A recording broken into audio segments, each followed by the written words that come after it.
All right, lessons from being a digital nomad for the past 6 years now. Man, time flies, you know. When I started, I was definitely in a different place. I wanted to show myself that I can, that I'm capable, that I'm worthy.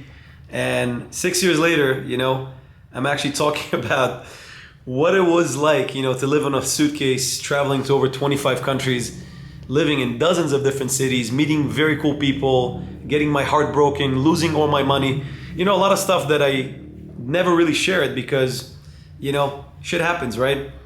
So if I can distill all the stuff that I learned over the past 6 years into three things, these are the things that come to mind.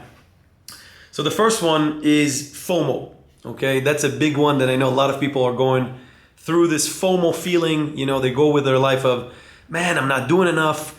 Other people are having a lot more fun. It's almost like the social media bubble, right? And I was there 100%. I remember looking at people working remotely, living life, having parties in crazy places in the world, Brazil, Colombia, Bali. And 6 years after, when I already did a few parties, when I had a fun, I can tell you one thing for sure, guys. Hard work is usually not that fun. And in order to build this lifestyle, if you don't come from a rich family, like I didn't come from a rich family. I had to bust my ass, to get to where I am right now, where I have an agency and things are, I have employees and things are a little bit more stable. The FOMO is one thing that you'll have to deal with and understand that priorities come first, and you need to build this iron-like discipline, okay? So FOMO is an illusion, right? I remember at times also when I had to literally work, like right now, I'm at the office on Sunday. I hear people outside having fun, drinking beers, and I had to tell myself, no, if you want to build your business, if you don't want to go back to live with your mom, you need to literally, hustle. You need to literally just say no to things. I remember even like deleting Instagram for 6 months back in 2022 when the business was not where it is today. And I was literally freelancing and just struggling to keep myself afloat. I literally deleted Instagram. So what I wrote here is big goals require strong and crazy discipline. And this is what you'll need if you ever think about building a business, whether it's remote, you're a digital nomad, or even at your own city. This is literally what you're gonna come across. You're gonna literally come across times where you have to shut off the FOMO. You have to understand that it's just what your eyes see, right? And it's like a Jewish saying that goes, your eyes see and you feel. So if you don't want to feel FOMO, you'll have to understand it's just a feeling and you have to turn it off, delete Instagram sometime if you have a goal that is more important than just, living your normal life. If you want to have an extraordinary life, you'll have to just kill the desire from the root. And FOMO doesn't happen unless you see other people having fun, right? Or talk to people having fun. So for long periods of working remote, I just deleted Instagram. I literally stayed in the same city for months, almost a year, to build a business. And I literally had to almost like put blinds on the roots of the sources of where I get the FOMO from, if that makes sense. All right. So that's the first lesson, guys. If you want to build an extraordinary life, you need to deal with FOMO. You need to understand how to work with this feeling also. Even if you don't delete Instagram, you need to understand that your why is more important than any current pain, if that makes sense. All right. The second thing is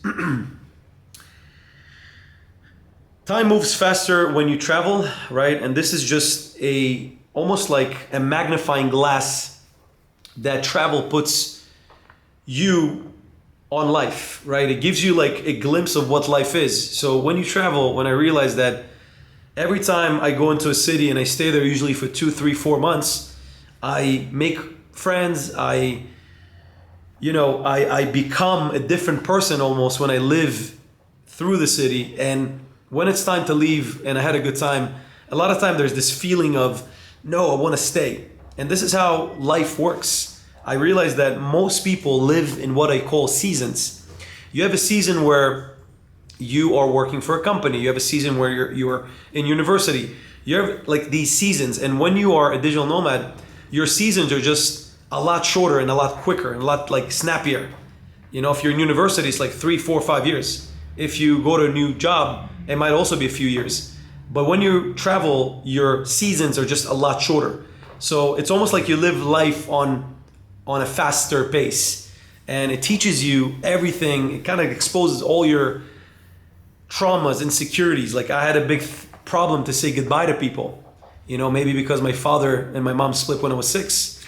So this abandonment thing really, I had like a big spotlight on my insecurity.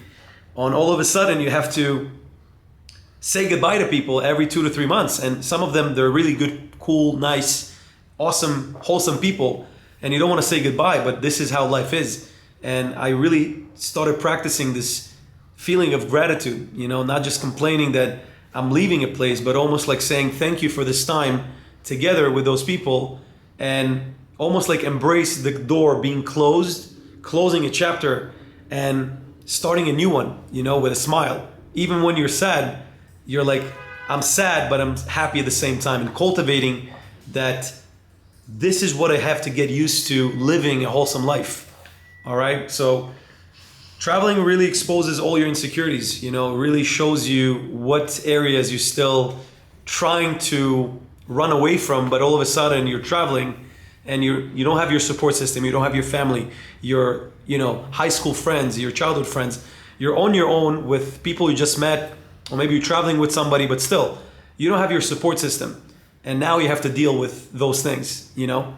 So that's the second thing. Just life becomes a lot more, moves faster and forces you to deal with things that you would not otherwise deal with maybe back at home, because you have your support system. And why wouldn't you, like, you know, live in peace and not deal with your traumas? You don't have to, you know?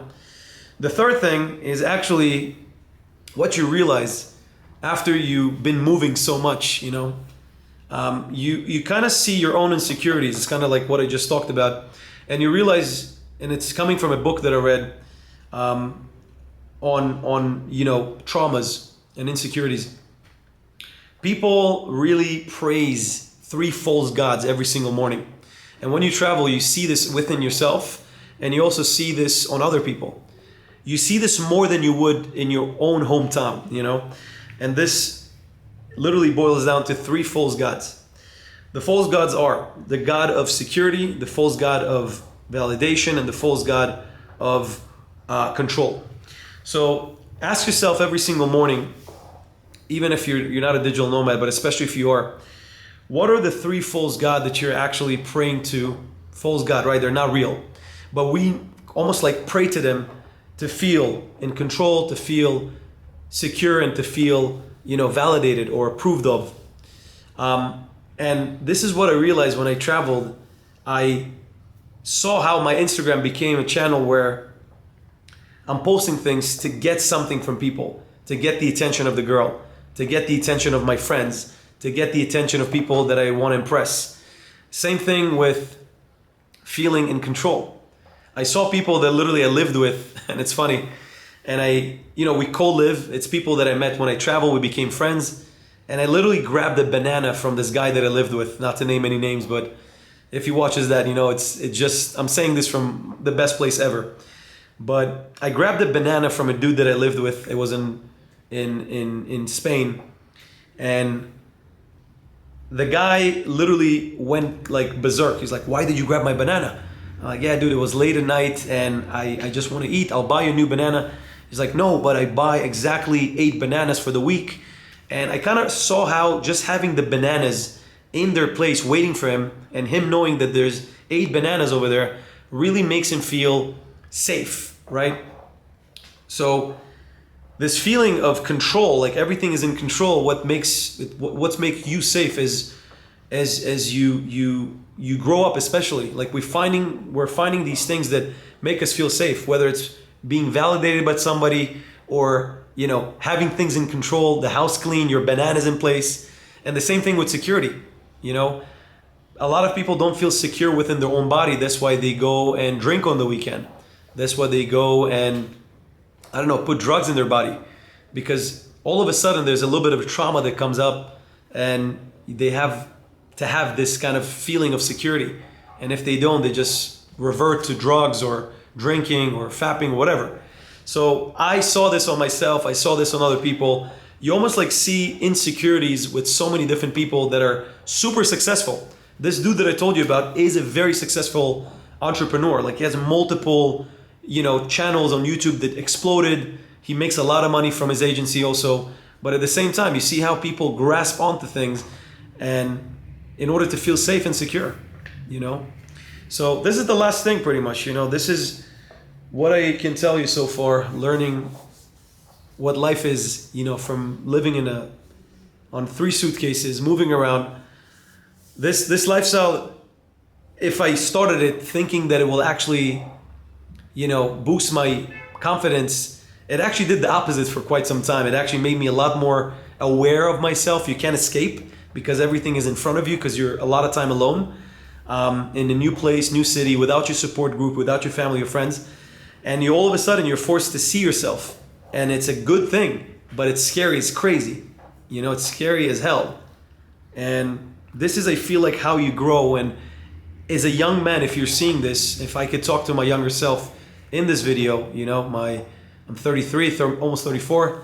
If I can talk to my 23-year-old self that dreamed about this lifestyle, I would say you should leave your city and try, moving into a new place, because you will almost like really get to know yourself. You will really meet yourself, okay? In a way that you would never could if you would never leave your hometown or your controlled environment, because your growth happens where you don't have control, where you don't have, let's say, all the validation from your friends and family, right? And then you kind of realize this, why do I'm really seeking this person's validation, And that's where your growth will really happen. So that's it, guys. Have to hit the gym. I will actually create these videos more often because I feel like there's a lot to share, especially if you are looking to travel and build a business and work on yourself, self-improvement, working on traumas. I feel like all the knowledge that I've accumulated is actually going to help a lot of people out there. So I'll make sure to keep those videos short, succinct, and to the point. And I'll catch you guys next time. Peace.